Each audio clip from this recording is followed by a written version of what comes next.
Just wanted to give a big shout out to our latest patron, Chris Weirman. You are a gentleman and a scholar. Thank you, sir. If you too would like to become a patron, go to dialpodcast.com to learn more. Thanks and enjoy the show. Shut up and sit down.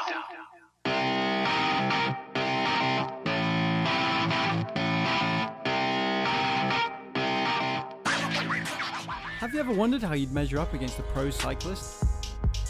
I rode my bike to the store, cause I like to explore. To give you some context, the average speed of a Tour de France rider is between 40 and 45 kilometers an hour over the course of the race. That is fast. You are listening to the Dialed Podcast with Matt Legrand, Evan Price, Lance Hepler, and Jake Von Turing. Bernard Hinault once said you can't win without suffering. Whether it's in the mountains or in a time trial, you have to spare no effort. You may feel drained at the finish, but the joy of winning helps you forget everything. Enjoy the podcast. These are all riders who are comfortable putting out 350 plus watts for an hour and who can hold 400 plus for minutes on end. What's interesting though is when you try and go toe to toe with the pros, it's just how big the gap between amateurs and pros really is. The sky is falling, the sky is falling, yeah, it's falling. To be bike rider, well, it's a hard sport. It's better to choose something different. No, it's beautiful sport. You can, see a lot of country and beautiful places by bicycle, and for sure it's healthy. And some tips, just never give up. Hi, and welcome back to the Dial Podcast. I am Jake Von Turing, and I'm here with Lance Epler. Lance Romance on location in Idaho. Location. Yes. With mustard in my mustache because I ate pickles and mustard and tomatoes and on some fancy bread. Okay, are you pregnant? Are you pregnant or something? What's going on? I might be. Prager's Romance. Yep. And to my left, Matt Legrand. What's up, ladies and gentlemen of the internet? You guys are looking picklish. I don't know. And across the table from me, Mr. Evan Price. What are we all drinking today? We're all actually drinking almost the same brand here, aren't we? Yeah, that's why I think that we got to pick up a sponsor. Simple Bubbly Truth. Water. This is Simple Truth Organic. This is from Kroger. What is this from? We've slowly moved away from the Costco Kirkland brand. I think we're Costco. more I don't towards think that's Kroger. now. I think that's isn't that a Target brand? Oh, is it? Okay. I don't know. But if Costco wants to sponsor the podcast, we will take you back. It says Kroger here. I'm pretty sure this is Kroger. Okay, maybe it is. I don't know. We're not too proud. I'm sure Target's got another brand that's probably very, very similar. Oh, yeah. They're all the I'm same. not sure how these things magically appeared in my fridge. My only guess is that my wife was at Target and grabbed some. That's why I assumed that. So Probably. Awesome. And I've got some LaCroix here, the Coffee Exotica. Cool. How about we jump into some lead-out news? Mr. Hep, where are you at? What do you want? What do you want? You leading us out with some backpedal or lead-out backpedaling news? here? We can do it all. See, that's really little. Did I say lead-out news? Make We're all him work. flustered. Make Hepler work, man. I want lead-out news, backpedal, and then you can ask a PT a question. I don't know. No, Just we want go. backpedal and then lead out news. Okay, go. All right, I am in Idaho. I'm in Sun Valley, Idaho. I spent this last week at home in Vancouver, Washington, but my wife and I came down with the dog and my mother to help my mother come out here we helped her drive out here for a couple weeks, my 80-year-old mother, who is fantastic.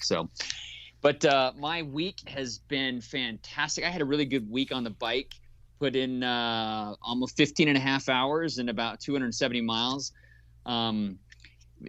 Funnier, believe it or not, Jake and I rode together a couple times and we ended up just hurting each other every time we rode with each other. Yeah, you guys are not good training buddies. You guys, there's no you're not gonna have that part of your training where you actually recover and get faster because you guys just bury each other every day. We have our wives for, yeah. It was like Tuesday afternoon. We have a friend of ours, David Salzberg, who lives in Vancouver here, and he texted me and says, "Hey, do you want to ride tonight?" And I said, "Sure, I'm going to ride with Jake, and we're going to ride in North Clark County, and it's probably going to be hard." And he's like, "All right." So I meet up with him, and we kind of roll out to Jake's place pretty easily, going like 16, 17 miles an hour. As soon as we hit Jake, it was 24 miles an hour on for like the next 30 miles. That's so crazy. So we just flogged each other for the next hour and a half, just working some segments, working really hard. It was good. It was good just to hurt a little bit on the bike and do some work and have some friends there. And I think I even leaned over to Jake near the end of the ride and said, I just miss racing. I miss racing. Yep. So, because it was it was like race simulation is what it was. It was that. It was kind of like a team ride too, where we would go out and punish each other. So I kind of missed that element as well, because we really haven't had that very much. No, we haven't. We stopped doing, even though we were doing group rides with 5 or 8 people, we stopped doing that when the COVID numbers weren't really dropping. So we haven't really been riding in groups at all either, for the whole last couple months. Yeah. So cool. So that was fun. We did that. I rode with my wife a little bit. And then I headed out to the Banks Vernonia Trail, if you've heard of that. There's a little town called Banks, Oregon, and a little town called Vernonia, Oregon, and there's an old railroad trail that was repurposed into a bike trail. It was all paved, and it's 21 miles one way. And I actually had a dental appointment out there, so I went early enough so I could ride the trail beforehand. And it's kind of funny. There's a segment, an out and back on that segment, where you go 21 miles out and 21 miles back. So it's a 42-mile segment. And I wanted to go really hard on the whole thing. I didn't really look at the leaderboard beforehand. I just figured I'd go really hard and see how it went. There's about 1,500 feet of climbing in it, so it's not really flat. You're like going uphill most of the way there and then going downhill most of the way back. But I averaged almost 21 miles an hour, and it took me just over 2 hours to do this 21-mile segment. I get done, and I'm feeling really good about myself that I had gone so hard and had been so good. And I upload my ride, and it turns out I was second on that segment by none other than Joey Jojo Jr., Mr. Shabadoo, Dr. Chris Hannell, who had the KOM on that segment about a month ago, and he only beat me by about 14 minutes. So he absolutely crushed me. I think he's an alien. He's actually my age. Dr. Hannell's the same age as me. We're both 50. And so I was embarrassed to call myself a cyclist after seeing what he did. So freakishly yeah, strong. he is amazing. So my question is, how do you guys feel comfortable going that fast on some of those bike paths? And I'm asking that because I feel like a lot of times all of a sudden there's some kid on, some mom in a stroller and some kid on, training wheels or whatever, and they pop out of nowhere and you're going 20, you're going slower than someone like Hannell, but someone's going pretty fast on those bike paths, especially on the downhill section. When Hannell did it, he started at 6:30 in the morning, so there was almost nobody on it. I left at 9:30 in the morning.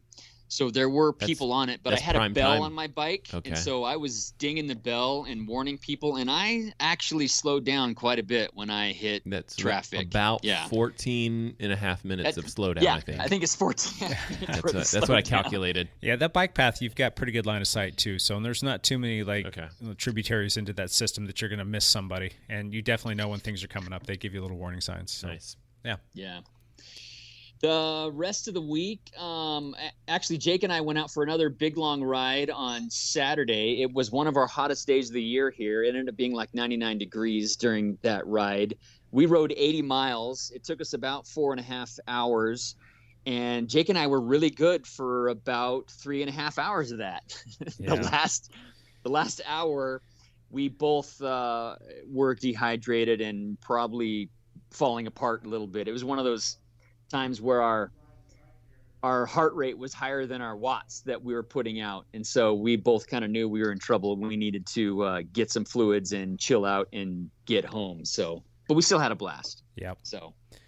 Yep, fun riding. That was my week. Cool. Then I drove to Idaho, and here I am sitting in Idaho. So, Matt, what's your back pedal?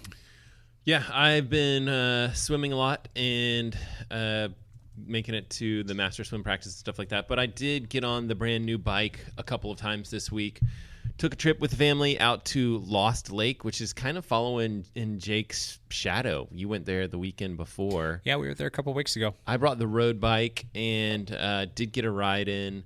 It's basically straight down and then straight back up. So I was feeling that heat exhaustion that you guys were talking about yesterday as well. I brought one water bottle, which was not smart. But, I think it was just, when you're climbing for an extended amount of time and there's just no air movement. Yeah. And I think that's the thing. Like, if you get a little bit of wind, you kind of feel better. But I was hurting in the heat. But still, I didn't do a crazy long ride or anything like that, trying to get back for family time. What was really cool is just when you're up on top and you're at the lake and you have Mount Hood in the background. Yeah, it's a spectacular backdrop. Yeah, I was able to do a lot of open water swimming while I was there, and I was running on some of the trails while I was there. So I had myself a good old triathlon camp time. Very pumped about that. I'll try to post some sort of video or something, maybe to Instagram or someplace like that, going over that stuff, because it was a good trip and I did bring camera stuff. So I'll have something to put together. Maybe not like a full video, but something quick and snappy. Awesome. Yep. Cool. Mr. Evan Price? Yeah, it was warm yesterday. That's about all I got. You went on That's it. Spent some time on the bike trainer? I think maybe Friday I spent some time on the bike trainer through the week. It's been mostly like a run focus sort of block. So, yeah, outside that I did a test set out at Vancouver Lake, which is where we're going to be doing our full Ironman here in later September. You still confident in that location? Yeah. What about the swim? You thinking you're going to swim and then drive down we'll either swim in the Columbia or we're going to swim in the Horseshoe and then drive down. I haven't decided yet. If you can make it to where your swim is downstream, you're going to be fine. Oh, it could be like I will never top that 4K go. swim if we decide to swim downstream. That's fast. swim. It's just that easy. Oh, yeah. Or we could just go upstream and then just blame it on that and, just go straight upstream and then get like an hour and a half swim in. But yeah, outside of that, I got very dehydrated on the ride Sunday, so I need to kind of readdress that. And did you have people with you on Sunday? I mean, I know you had Horseshoe Lake. I'm sure you had a big group. We swam at Horseshoe, our usual crew down there. Which was were fun. You on your own on the bike? Yeah. I went to Vancouver Lake by myself just to get the work in. Did you run afterwards? I was planning on it and then decided not to. So it's too hot. Yeah, it was just a little bit too dehydrated, a little bit too hot. But Saturday, I actually rode with David Goodman for his bachelor party, which was just bachelor party on bikes. His bachelor party was like a bike ride? Just on bikes, yeah. That guy I love that guy. He's awesome. We went out to Dustin's driveway and hung out there, and that was fun. So, That's so cool. Yep, he's making lemonade with lemons, that's for sure. So David's probably best bachelor party. If it came down to him, he'd probably just choose to ride his bike anyway. Yeah. I think that's probably what he would do. So yeah. How cool is that guy? It ended up being good. That's cool. Awesome. Yep. My back pedal real quick is I rode with Lance a few times. We already talked about that. Got a few other trainer rides in and got about 11 hours total on the bike, which was pretty good this week, and capped it off with about 2.5 hours on the old SUP board with my wife. It's cool that you guys are making those date nights. I'm not going to say I'm going to copy you, but that's what I want to do. I want to copy you. We've actually thought it would be fun to invite other couples to come out and do it with us and just kind of hang out. I mean, you don't have to all stay together, but it's just kind of nice to have different people out there, and it's beautiful. Yeah, I just need to get my kids' coverage figured out, and then I'm coming Drop them out off there. with my kids. Yeah, that's true. Good work. Yeah.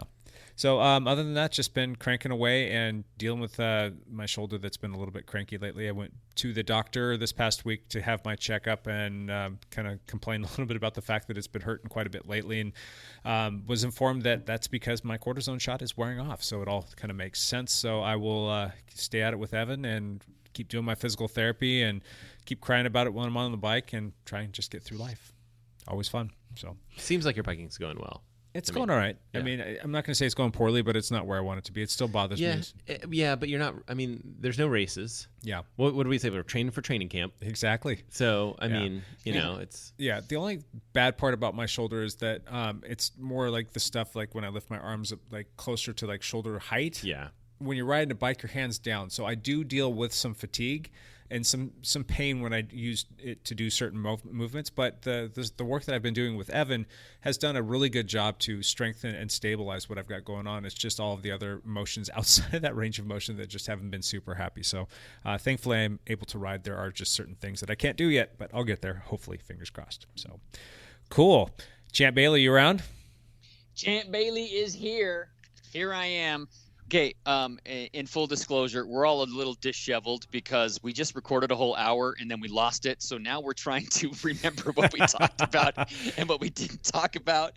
So we had to start over, and this has never happened to us before, so we all feel like idiots. And this is real life. So here we go. Just the computer said, This think is I'm going our to restart right now. It's a good time to restart. I don't care about this whole podcasting thing you're doing. When I make videos, this is what happens to me like every other video at least. And so the fact that it doesn't happen to us very much on the podcast is amazing, because I'm just thinking to myself like, yep, went through that whole thing, forgot to turn on the microphone, or like that happens to me all the time. Right. So we're under time pressure because people have lives and things to go to. So here we go. There was a stage race this week, the Criterium du Dauphiné. Did I say it right? Nailed Evan? the pronunciation. Okay, because I screwed it up in the last hour, but now I'm saying no one knows about that, Lance. Just move on. The Criterium du Dauphiné. It was quite exciting racing. It was The Criterium is usually the big precursor to the Tour de France. It's usually a week long. This time it was only 5 days long. The Tour de France starts in 2 weeks, so it's kind of close to it. But a lot of the big hitters that are going to be competing in the Tour de France came to this race to kind of test themselves a little bit. It was super exciting racing. I only watch the highlights every day because you're busy. Because I'm not busy. That's all I wanted to watch. So I watched the highlights every week, and the first stage was really quite fun because our friend Wout van Aert ended up winning again. He out-sprinted some sprinters, and he ended up finishing the week in the green jersey, so good for Wout. That was kind of fun. The rest of the week, it was a battle between Team Ineos and between Team Jumbo-Visma. So those two teams were kind of battling back and forth for the front of the peloton on the final climbs, and Jumbo-Visma working for Primož Roglič and Team Ineos working for Egan Bernal. So they were kind of both fighting for the front, and Jumbo-Visma kind of outplayed him a few times. Egan Bernal ended up dropping out after the second or third stage because of back problems. It seemed like there was a whole bunch of people that dropped out, and some of it was like intelligently dropping out to, I don't know. If it was the Tour, they would not have dropped out. No, they wouldn't have. I mean, Egan dropped out for Team Ineos. Even Primož Roglič, after winning a stage, winning a second. I think he won one stage and he was second in another stage, but he crashed on day 4 and scraped himself up. Didn't really get hurt, but he, banged his body on the ground. So that always kind of hurts. And so he did not start the final stage. And so he dropped out as well. So an EF Education rider ended up winning the whole thing. Daniel Martinez. Yeah. Daniel Martinez from EF Education. And he outrode Thibaut Pinot on the final stage, even though, to kind of take the win for the Dauphiné, which was kind of exciting. One of the big revelations of the week was Sepp Kuss. I don't know if it's a revelation anymore because he had an awesome year last year. I think he won a tour stage in the Tour of Italy, I think, but he just was fantastic for Jumbo-Visma and for Primož Roglič all week. He was the last man standing for Primož Roglič and led him up the final climbs on like the middle 3 days, which was really cool to see. He's an American from Durango, Colorado. And on the final day, day 5, he rode away from the whole field and everybody else and won the stage. So that was exciting to see. He's quite a revelation. He might have a future in this sport. He's a talent. Yep. He might keep biking. Fun. Who knows? That was fun. In other big news this week, Remco Evenepoel who was probably one of the Tour de France favorites, was in a race. I don't remember where the race was, but it was Il Lombardi. Lombardi, thank Lombardi, you. yeah. He was on a descent, was coming across. He overcooked a corner and hit a bridge wall, went over the wall, fell like 30 feet into some trees, and broke his pelvis. So his season is done. He's out for the Tour. His team director said, "I don't care what happened. I'm just glad he's alive." Yeah, that's a crazy thing. Like, 1 minute you're flying on your bike and you're in the heat of a race. The next thing you know, you're like flying through the air into trees and breaking stuff. It's just surreal. Yeah, biking is dangerous. Yeah. And he's such a strong rider too. It's just when it's that. It just seems like there's a strange amount of top guys right now going down. Another one that we missed was Emmanuel Buchmann, the German guy from Bora.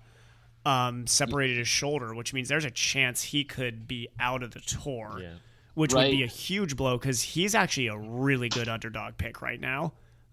Yes. Buchmann's one of the best climbers in the world. I mean, top 5 climber in the world, like just pure climber. So that is a huge loss for Bora. Yeah. So, yeah, we lost some people that were Tour de France favorites this week. So I do think that Egan Bernal and Primoz Roglic are going to line up. I think they'll be okay for that. They just think they were playing their cards smartly for the Dauphiné, which didn't really matter. So, which we will be talking about more in a minute here anyway. Yeah, that's the plan. If the computer doesn't restart again. What does happen if it does? Other than that, I don't have a whole lot of other racing news. Nothing that I thought mattered at this point. Most importantly, though, Champ, is the 5K world record that was set. 16-year-old world Champ record. Bailey out. No more cycling talk. Matt Legrand in. Matt Legrand, what happened in the track world? New 5K world record. 12:35. Yes, 12:35. We think it's around 4:01 pace or something like that for 5K. It's crazy because it's the world record. It's a 16-year-old world record. Canacini Bekele is who also holds the 10K world record. So, which is also, I mean, all of these records are super questionable. But that's amazing. For me, it's like, hey, there hasn't been drug testing in the past 4 or 5 months. What does that mean? Like, are people playing a game here? Shepty also trains with Bekele, I believe. Right. Yeah. So there's some really good water in that camp. There's just they are drinking excellent electrolytes. Yeah, I mean, he's a good runner. It's not like he hasn't had big performances in the past, but I think that's a big jump from his former. It's crazy. That's a big jump. Whenever you see those times, anything under like, and it was in 12:45. It was in a race too.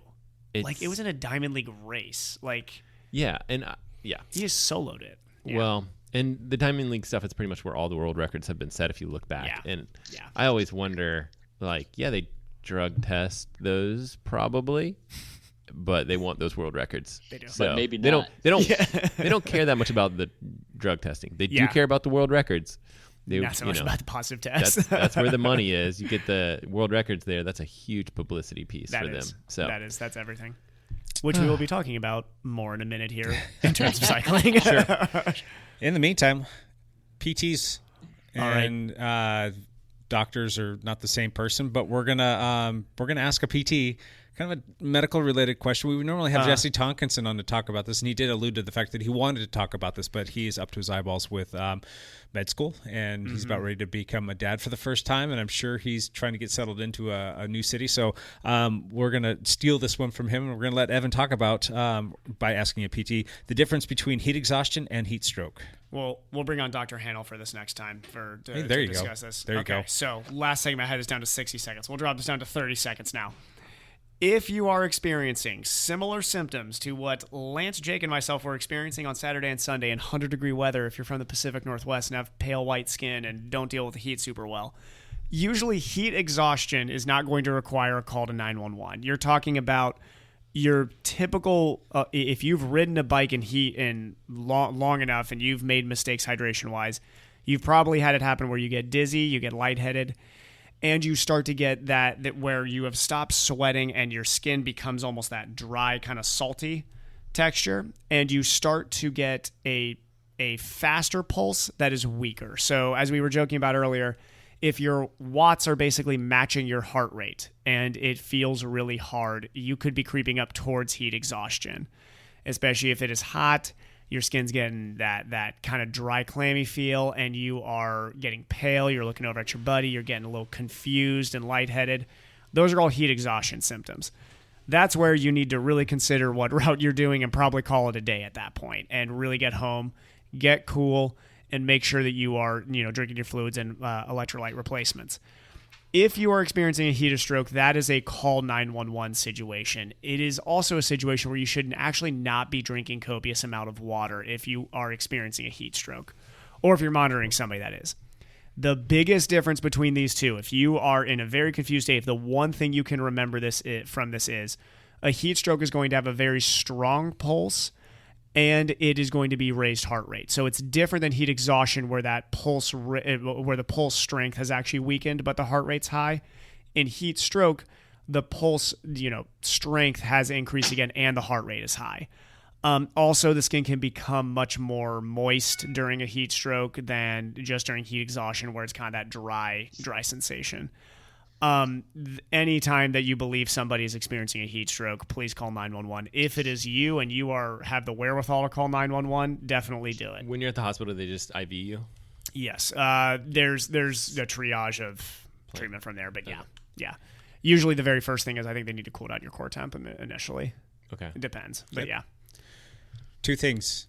First is this is a good reason why you should be training and riding with a heart rate monitor and a power meter, because you can start to look at these metrics and you can start to see these things actually coming on before you start to physically feel them. If you're just riding blind, you very well could get yourself into a bad spot and find yourself getting closer to that heat stroke a little too late. If you're watching your power numbers and you're watching your heart rate and you're seeing things starting to skew in the wrong directions, you can definitely start to make some wiser decisions in terms of, hey, maybe I need to just pull over and chill out for a bit, or stop in and get some more water, or just call the SAG wagon to come pick you up. It's not worth it at the end of the day to get that heat stroke. The other thing is, how many people cringed when you said the word moist? Probably most. 50% or more of our listeners. Made sure my choice of words was very specific there. Yeah. Love it. That's funny. Cool.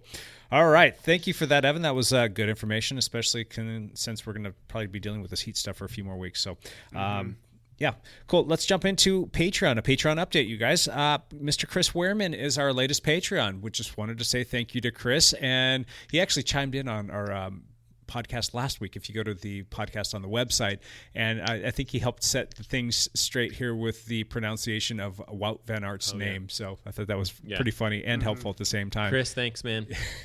Yeah, we were all kind of poking at Lance, saying that Lance was saying it wrong, and it turns out we were all incorrect. So Champ Bailey was saying it correctly. Champ Bailey, whatever he pronounces it's always correct. Yeah. Champ Bailey, I believe Champ Bailey is a genius. I think you just need to bow down to his he defines how it's pronounced. So. Yes. Yeah. And then while we're on the topic of Patreon and Champ Bailey and the real Champ Bailey, there have been some new revelations as to who these people might be, but I don't know. We need to post where you can find these people's Strava accounts or Instagram accounts or whatever. The real Champ Bailey has a Strava account now, and I know, followed all four of us. I can't find it. The Champ Bailey? Yeah. Did they not follow you?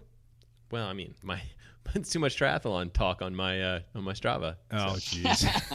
I don't know who follows me and who doesn't. And just Champ Bailey is out there as well. And there have been some messages sent to us via Patreon that I will make sure to post on the Dial Podcast Facebook page. So go to Dial Podcast on Facebook and you can see some of that stuff and more stuff that will be posted. We've had a few more messages come through, which is actually kind of funny. On Facebook and on Strava, we're all going to be kind of following out, trying to figure out who this is. I want to know who they are. It's going to be fun. Yeah, should be interesting. Fun challenge. All right, our topic for the day. Tour de France, you guys. Let's talk about Tour de France. Le Tour. There's a few questions that we've all had, and there's probably a bunch more.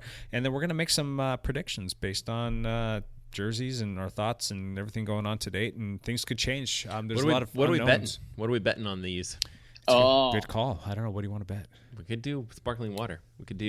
There was a case of sparkling water bet last year. I think there needs to be a little bit steeper this time. Case of beer this time? It wasn't a case of sparkling water, was it? I thought it was, wasn't it? Or was it just one sparkling water per? I don't know, but whatever. Yeah. Either way, like a case of sparkling water would be good because then it's like we can break it out each episode and drink them. But we could also do beer. I'm not really drinking the beers. Cool. Yeah. But That's I'm okay. drinking you know what's ciders good? these That's days. okay. You're not going to You win. can cider me. Yeah. as long as Lance doesn't win it, a good one would be Sierra Nevada. Yes. Their, Yes, absolutely. Their hard kombucha. That stuff Carlos is hook so us good. up. Yes.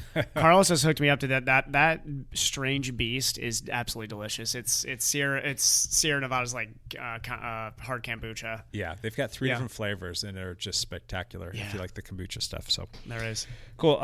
We'll come back to that. We'll put some wagering down because we want to make sure that Lance can play too. We also got to make sure that this is actually going to happen in 2 weeks. I know we're all Yeah. pretty decently confident the tour is going to happen, but Well, it doesn't sound like they're not. I mean, the criterium just happened, so I'd be shocked if the tour did not. Yeah. and I did watch some. I think it's going to happen now. Yeah. I do think it's going to happen. I think the future of professional cycling in Europe, at least, basically needs the tour. I don't think they're able to be doing racing in 2021 without the tour. Yeah.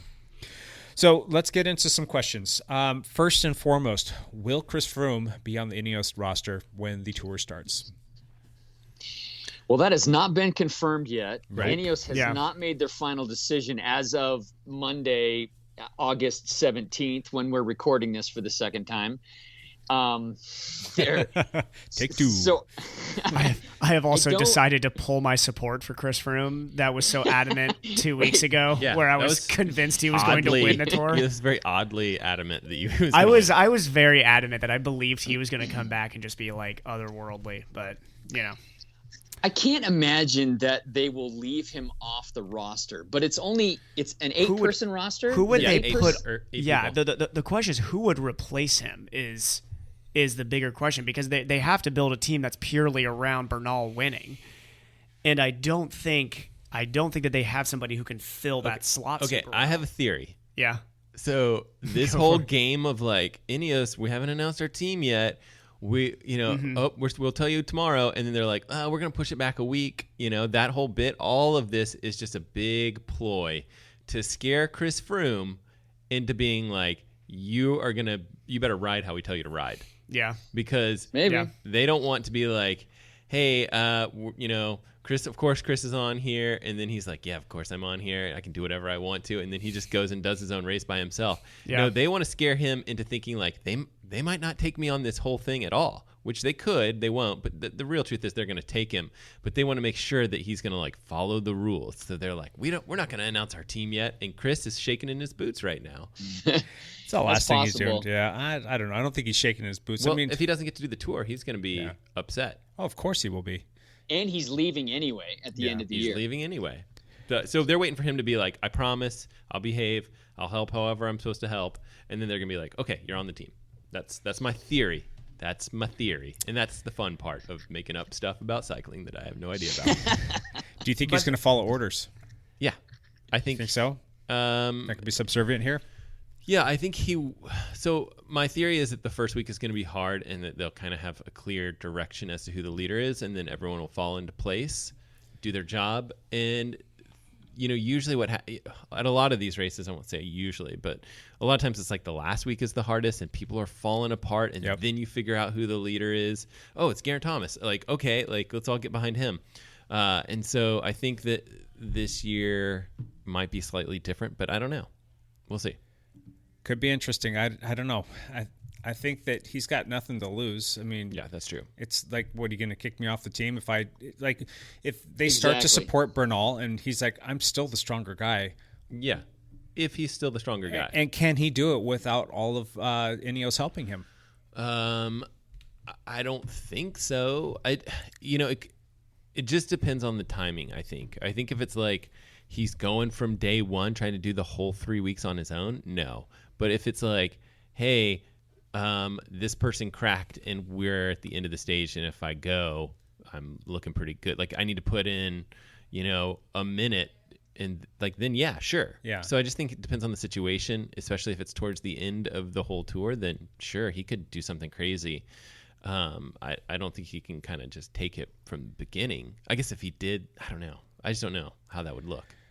I'm just kind of curious how it's going to look in the beginning. Like if he has an opportunity to go hard, maybe they're going to say that they're supporting Bernal and he decides that I'm going to show them that I'm the stronger guy and maybe try and drop Bernal, I don't think that's going to happen. I honestly think if I had to pick a biggest disappointment for the entire tour this year, I'm going to say it's going to be Froome. Yeah. That's just my 2 cents, but I could be wrong, and he could very well come out and just guns a-blazing. Yeah. Maybe he tries to put himself in the position of saying, all right, we've got a tough decision to make here. He's got the ability to ride hard. We know that he's got the ability to win a Grand Tour and the Tour de France. Who's to say that he can't just go out there and put himself in a position where they have no choice but to support him?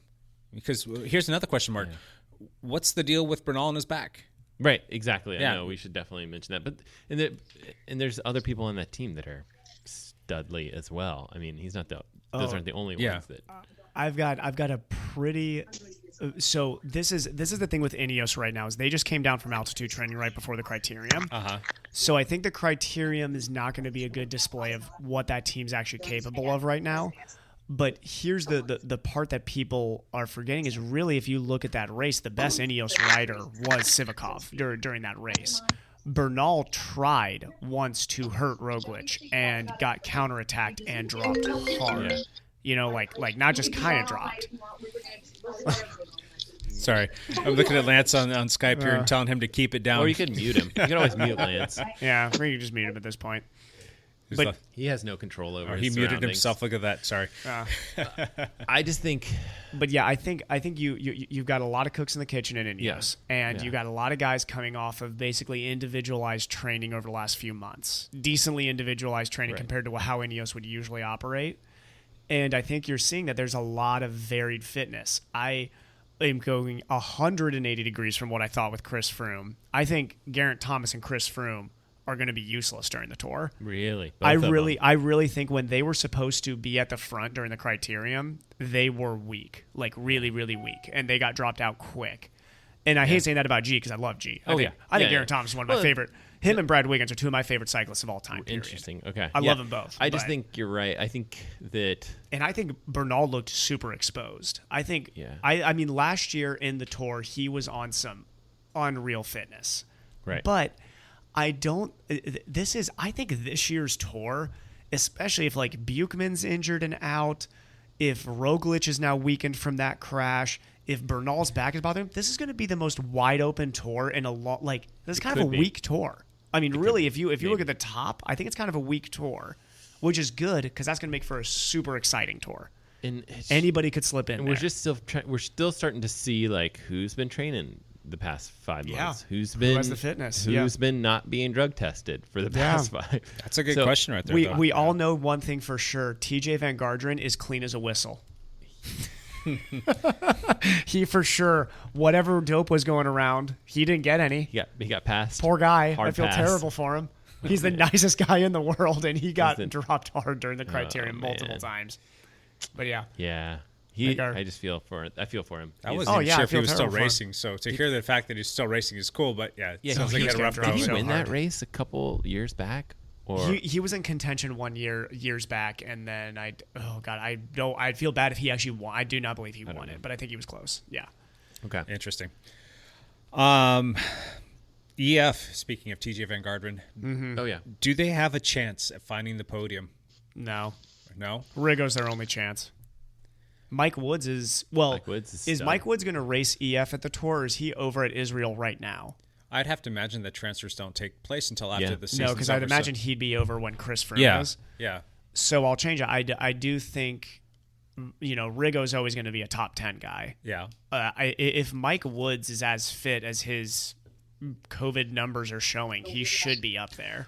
What about the David Martinez? I mean, he should at least be mentioned. Yeah, but I don't think he can time trial. Well, and I also think 3 weeks is different than 1 week, but yeah. Isn't there only one like uphill time trial, individual time trial this year? There's only one time trial and it's uphill. Really? I think there's one other time trial, but there is an uphill time trial, Lance. Interesting. That kind of changes some of the dynamics here. Is there a prologue? I wonder what they're. It's actually there's only one time trial. It's on the 20th day. It's 36 kilometers and it's uphill. That'll be fun to watch. I think the tour's gonna be fun to watch this year. Yeah, it will be. I don't disagree. I think we should have like a little segment during our podcast during the next 3 weeks, like a tour talk. Sure. Tour talk. Absolutely. Here's another question for you. What team is going to be the strongest? I mean, who? Oh, I think all 4 of us are in agreement on this, right? Unless, well, maybe not. Maybe Evan's going to throw Ineos in there and be like, yep, they're playing the game. But Jumbo Visma, I mean, they seem like they have the most continuity. They feel like they have like good team chemistry. They're all kind of like all about supporting each other. Versus Ineos, it seems like there's a lot of chest pounding going on. The only one that's not really kind of getting in there and being verbose about is Garrett, and he's just there to do his job. Because that's his style. Yeah. He's just a stud. Yeah. Mm-hmm.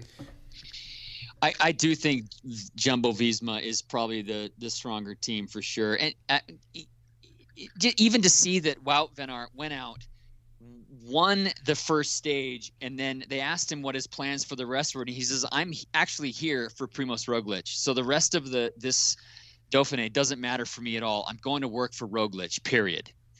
And that's exactly what he did for the rest of the tour. Yeah. For the rest of the Dauphiné. So I think they've got people who have bought into it, and I think they're gonna be tough to beat.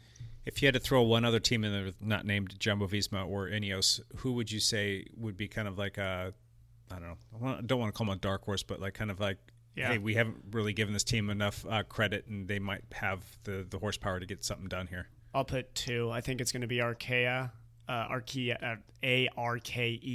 We'll figure out how to pronounce that once it's a new sponsor. So I think Quintana's team. Yep. I think Quintana will be on the podium.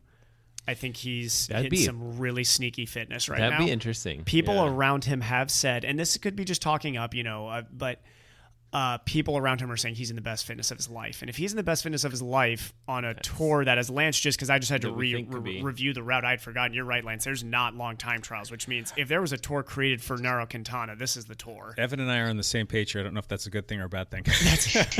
So I will say I think EF and RK are going to be the 2 teams. Yeah. And it's not going to be as much I'd love to say like TJ Van Gardner is going to somehow turn it around after the criterium. It's going to be Rigo and Mike Woods. If Mike Woods is going to line up at the tour, because we don't know positive yet if he's going to. I really hope EF has a good showing. It'd be great to see Rigo and Mike up there. Yeah. Sure. I think that's our favorite team. Yeah, we all like them. Although Jumbo Visma, I think we're all going to feel pretty fond of that team. I think Martinez will be a great workhorse for Rigo and Mike. I think they're both still better riders than him, though. So I think that they'll have a good little core group in those last selections. And Quintana just needs to be himself in the mountains. Yeah. If Bernal's going in not 100%, I don't see him dropping Quintana. I mean, Quintana's looked super strong in the very small bits we've seen him. But in the Dauphiné, Quintana couldn't hang. Yeah, but I think he just came down from altitude too. Like he just came down from altitude. So I just don't think that he even wanted to be racing the criterium. Given the timelines, given all of the COVID stuff, given the fact that at the end of the day, the Dauphiné doesn't really mean that much. Especially 2 weeks out. Exactly. How much credit do you, or how much stock do you put in that? And that's our team's going to play possum during that time period. That's the big question this year is did Jumbo and I don't think Visma peaked too early, but did Visma put too much into that race? Like did they show all their cards, and then Roglic crashes? Kruijswijk getting a dislocated shoulder, or not dislocated shoulder. Kruijswijk had a bad crash too. He dislocated a shoulder. Yeah. Was that him and not Buchmann? I know Buchmann's out. I wasn't sure what Buchmann's injury was. Yeah, but it was him. That's losing a lot. Yeah, Kruijswijk is huge for them. He's a question mark. He's not out, but I can't imagine coming back and riding in the Tour. Yeah. With that kind of shoulder pain, I don't know. Yeah. And then another, and I know Lance, if we're going to point to the criterium, which I do believe there's some performances in the criterium that are important to look at. UAE's Pogačar, the young rider from Slovenia, who went toe to toe with Roglic in the Slovenian National Championship. He's another one that, I mean, that's a guy who could sneak in there, especially on a mostly mountainous 3 weeks. He was right up there with Sepp Kuss to the very end. Yeah. All right, I've got a couple other questions, but let's do this real quick first. Let's get into our predictions. Let's just start with the big one, the yellow jersey. Who are you guys going to put your money behind? No one wants to go first. I got mine. I want to go against Okay, so I I'll want to go go first. against whatever I'll you go guys first say, then, just for so the that fun Matt of can that. say this. So in classic me fashion, I will completely change from what I believe 2 weeks Okay. ago. Nairo Quintana is going to win the Tour de France. That's great. Wow. That's a great prediction. Yep. I say Roglic. Roglic, I think, is a good prediction. I like that Boo, one. boring, boo. Lance, I'm right there with you, Roglic. All right, then I'm gonna Primoz. go Egan Bernal because that's that An seems- equally So boring that's the pick, next but best smart. choice. It's it's a boring pick, but then we're all different or whatever. Uh-huh. I don't know. I could guess something else more fun. Yeah. But Green jersey. Oh, this is a good one. yeah, I think this one I- might be more interesting. it- Maybe. I think that Wout has a chance for it, but Oh, he's I going to so have hope. to temper himself because he's going to need to work for the team in the mountains. So I'm going to say Sagan. That's exact. I think we're all thinking the exact same thing. That's. I'm not going to so bet. fun to see. Wow. I am not going to bet against Peter Sagan winning the green jersey. That guy has figured out how to win the green jersey. Like Yep. he's That's done true. it so many times. Got it down to a science. Yeah.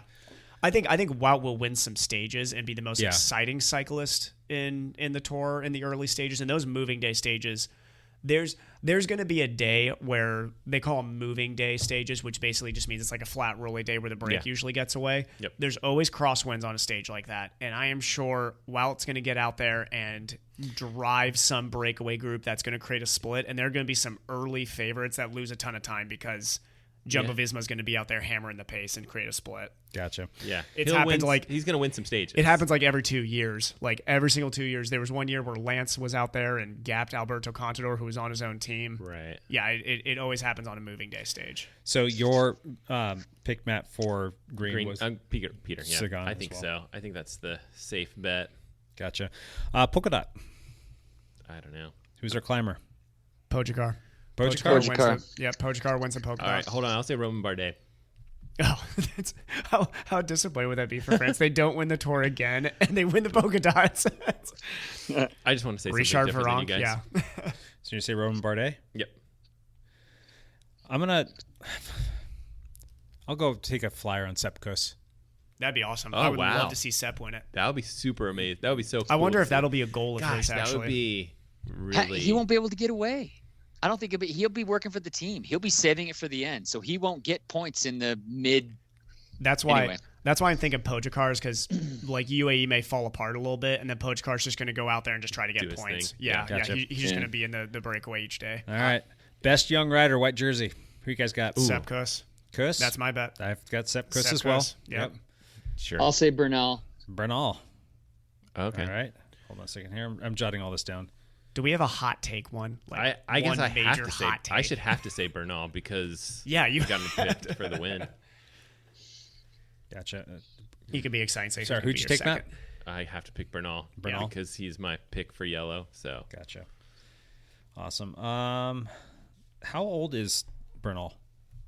23, yeah. So You have to be 25 or under, right? 25 or younger. Yeah. Yep. is he 23 or is he 24? Was he I think 23 he's last year? 23. Ooh, that's a good question. He may have been 23 last year. I'll look it up.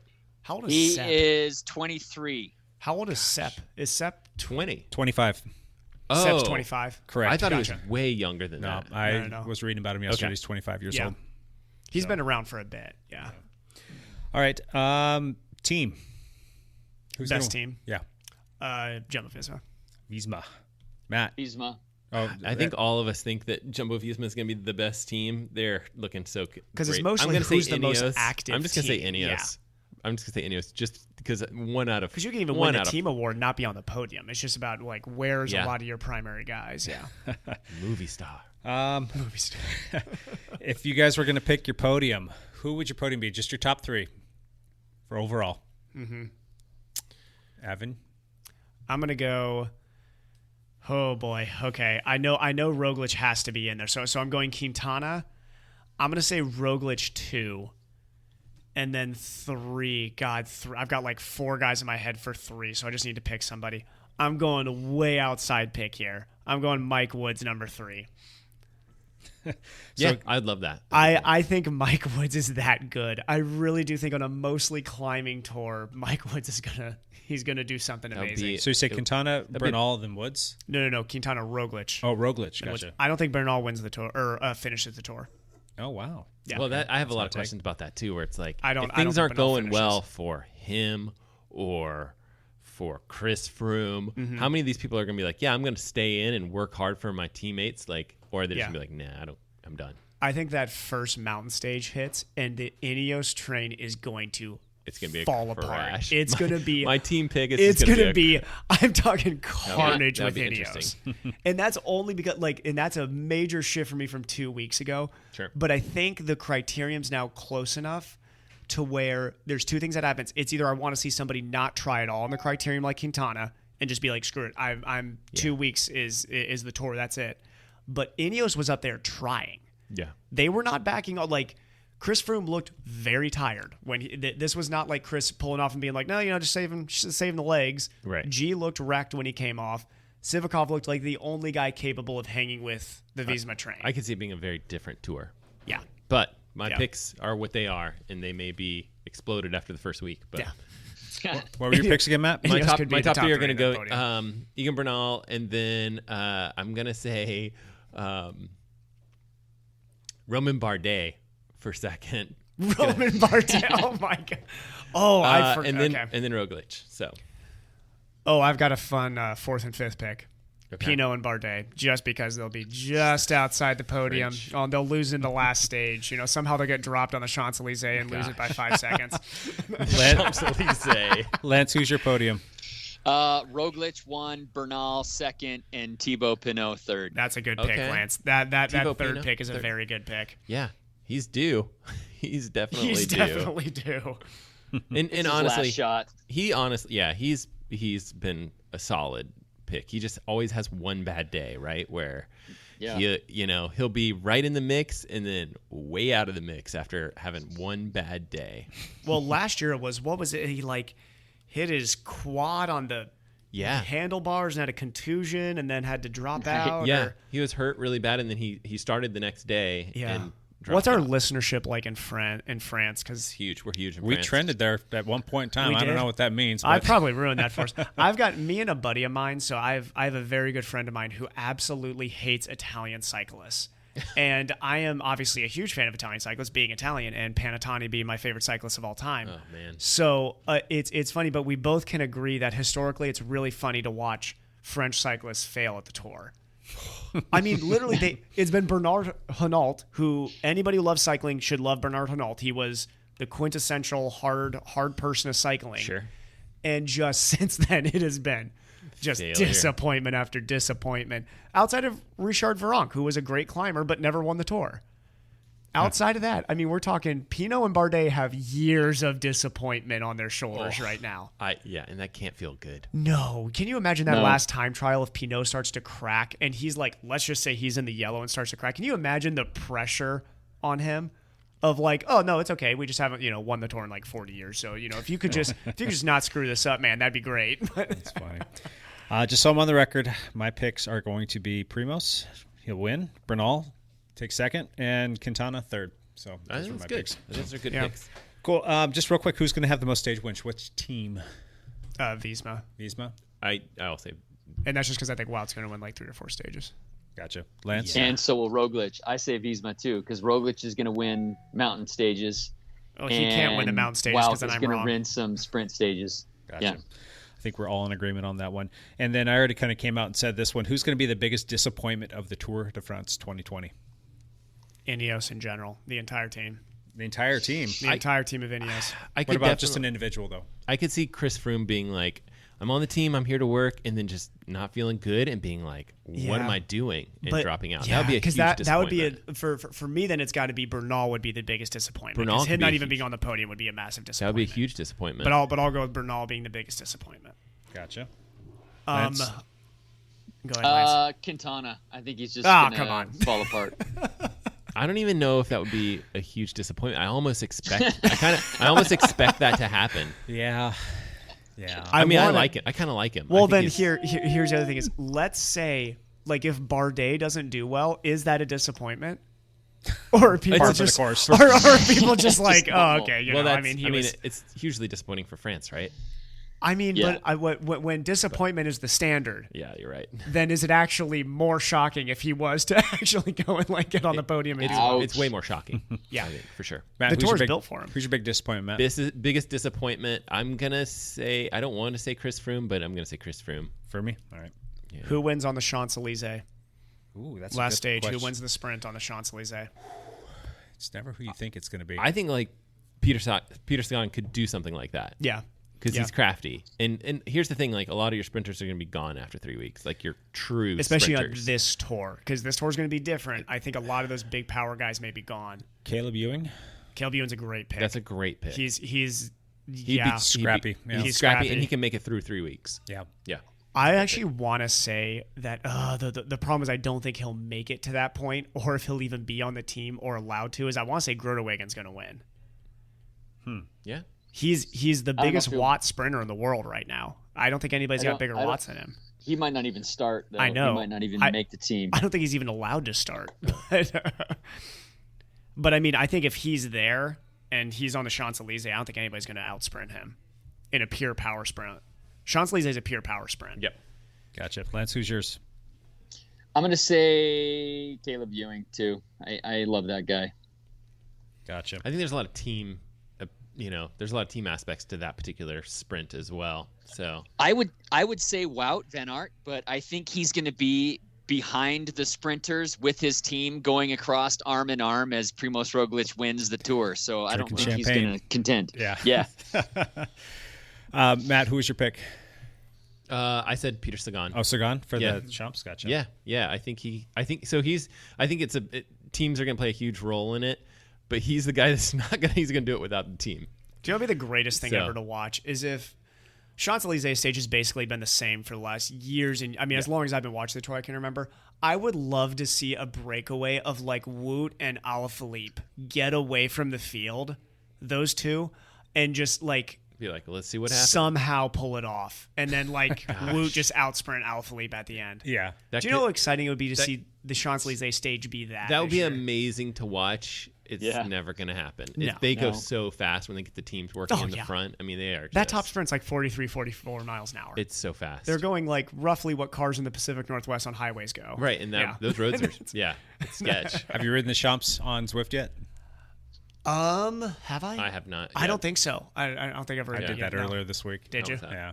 I actually rode a bicycle on the Champs-Elysees for like 5 seconds. Really? Scary? Yeah. No. Well, actually, yes, because it is highly trafficked, and there's not like. It's not what you would picture like a New York Street. You know, we have like lines. Yep. There's like it's like the Wild Wild West. On right. that thing. Yeah. Go it anywhere really you is. want to. Yeah. It's just like don't hit other cars is the only rule. And That's then like funny. And when that's you a loose rule. when you loop around, it's like just make sure you're not like going off your line basically. Yeah, exactly. There's supposed to be kind of some rules on like here's how you're supposed to merge and but I'd be terrified to drive in France. Oh yeah. All right. That's all good information right there. One last quick question. We'll just talk about this real quick. Drug testing, and has it been happening over the last 5 to 6 months? And do we expect to see anything different in this particular Tour de France since people have maybe been flying under the radar, building fitness, and getting said drugs out of systems? I think that it could, especially the first week, we could just see fireworks where it's like, whoa, who's this guy? We don't even know his name. That's what I'm expecting. The top 10 is going to have somebody you've never heard of.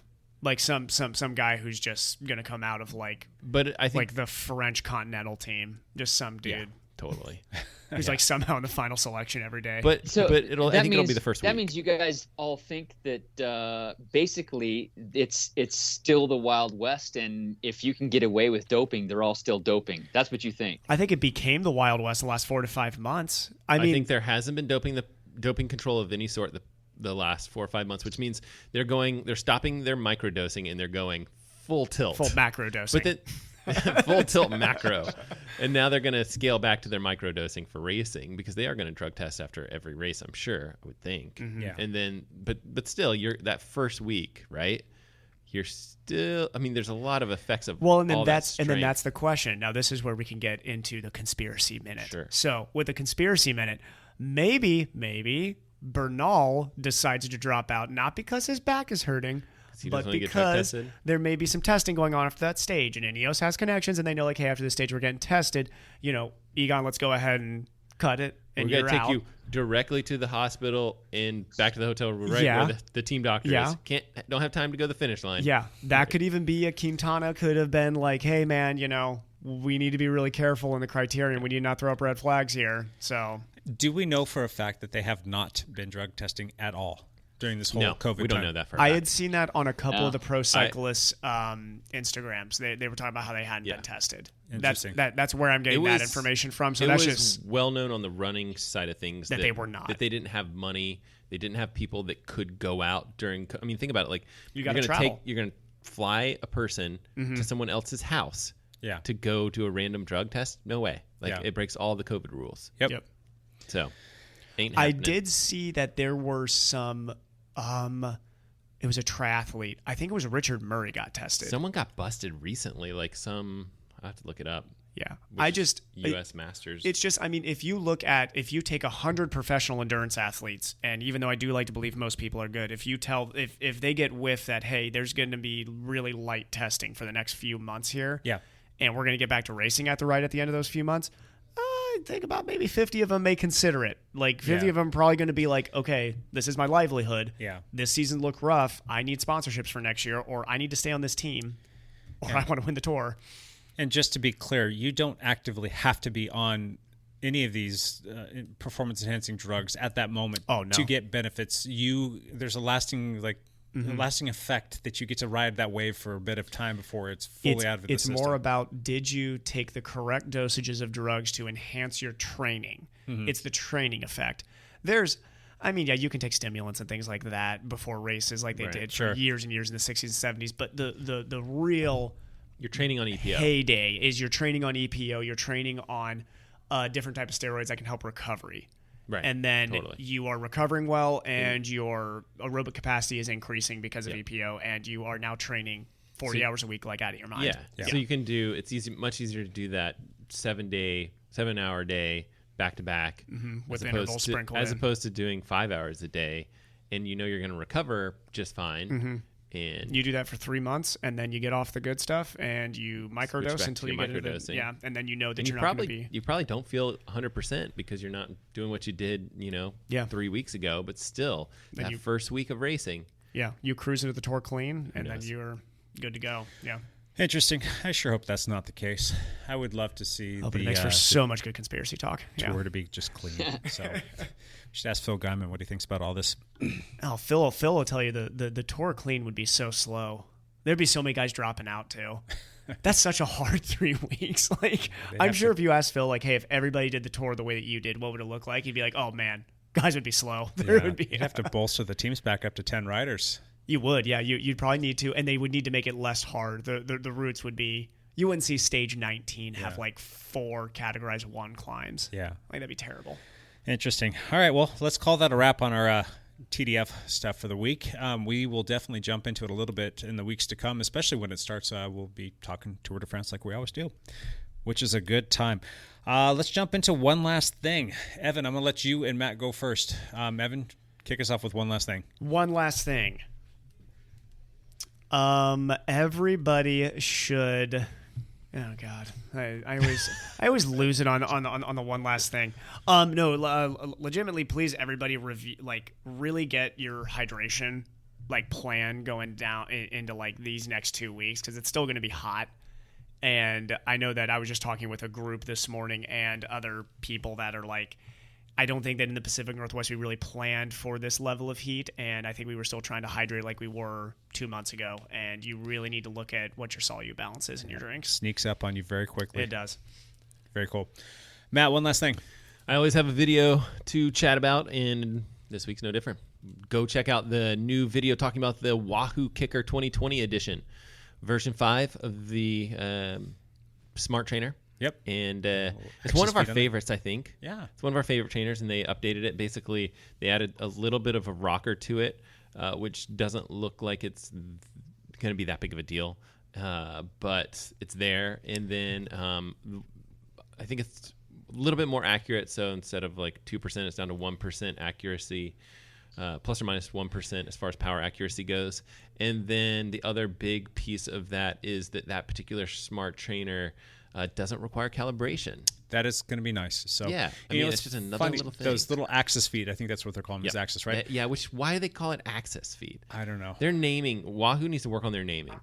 There's the Wahoo Element Roam, Wahoo Element Bolt. Like, they can do better than this. The Kicker Core, the Kicker Snap, and then we just have our Kicker. Whoop, why doesn't have the rest of the name? I don't know, but they've got these little feet on there, this like elastomer feet that allow it to kind of rock back and forth. I've always advised people, or just suggested to people, that they do it the way that I do. I use a special rubber mat that's really nice for soaking up Jake Lake with the big puddle that I put underneath there. But I put it on top of carpet, and then the feet actually will, you can adjust those so that you can keep it so it's firmly planted on the ground if you get an uneven surface. I've always put them up about 1 millimeter or 2 and been on top of that mat, which is on top of carpet. It allows it to naturally rock back and forth, which is going to be pretty much what this is doing. So I'm kind of curious to see how it compares to how I've been riding for It'll be great to check that out, because that's the same thing for me. Yoga mat on top of carpet, and you're not going to be able to notice it. Yeah.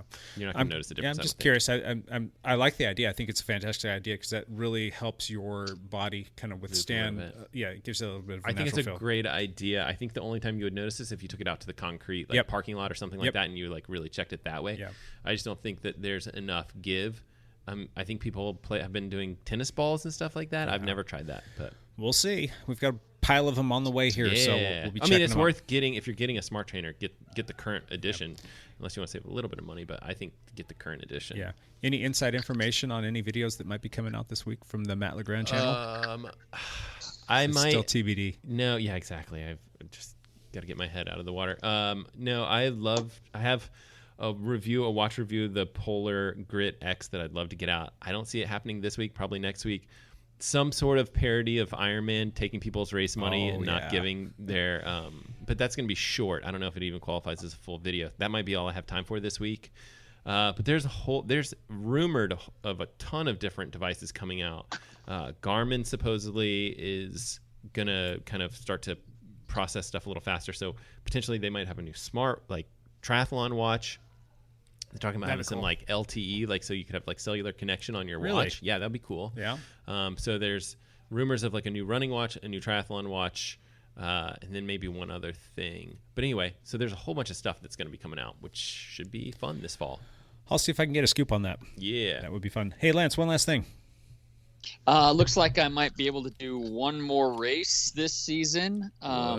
There is a mountain bike race happening in Sisters, Oregon over Labor Day weekend called the Sisters Stampede. It is normally a Memorial Day weekend race, but they've been able to figure out how to do it socially distant and in time trial format with timing chips, and it looks like I might be lining up at that race. Is that going to be the last? Is that going to be the last ride for the mustache?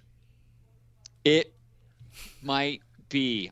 All plans are soft on that front. We have not had our mustache talk today. I could see the mustache right now. We've got the video Skype thing going on. It's kind of all over the place, Lance. You know what's let not it go. soft? Lance's mustache, because he puts so much gel in it. It is very firm. It's completely out of control, actually. This has been Mustache Talk. It has taken on a life of its own. Would you say, Lance? What's that? Has it taken on a life of its own? Yeah, it's actually so long that now my right side it actually bends down naturally instead of bending up, and I've been fighting it all week. Sully needs to hit the gym, man. He's getting a little soft. Awesome.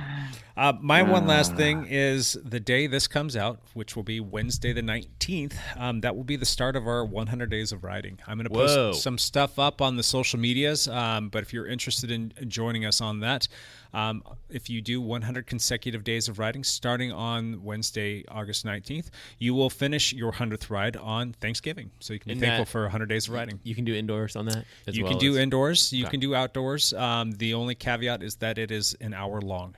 And I will be posting some stuff up. If you join the Dialed Cycling Strava group, I'm going to post up some stuff there, and then I'll post some stuff up. I'll probably do it on the Facebook page as well as the Dialed Cycling Facebook page for everybody to follow. And if you want to join the club or the group thing on there, I got to figure out a way to have everybody be able to post something. But if you actually do all of the rides, we will either maybe just have a couple people. I'm going to do like a little giveaway for the people that finish the rides, do all 100 of them. If there are a lot of people, I'll probably up the ante just a little bit. We'll do a drawing of everybody who finished to win a prize. So I thought that'd be kind of a fun little way to incentivize people to go out and do 100 days of riding for a minimum of an hour each day. That's a lot. 100 hours of riding. Yep. So that should be fun. Look for that to come out. Anything else from y'all? That's it. Awesome. Sounds good. Yeah, our Patreons, just thank you to all you guys. You guys are awesome. We're going to be doing another drawing here in the next week or two. I'm not sure if it's going to happen next week, but the week after that. But if you are interested in becoming a patron, go to dialedpodcast.com. You will see the Patreon link there on our homepage. You can click on through and yourself become a Patreon. We do little raffles and not raffles, but drawings, and there's other little things, little perks in there that you can get. And we greatly appreciate your help. It's going to help us really push this out to a whole new audience through ways of marketing and whatnot. So thank you. I think that's it. We will see you guys all next week. Thank you for joining us for another Dialed podcast. Have a great week. Bye for now.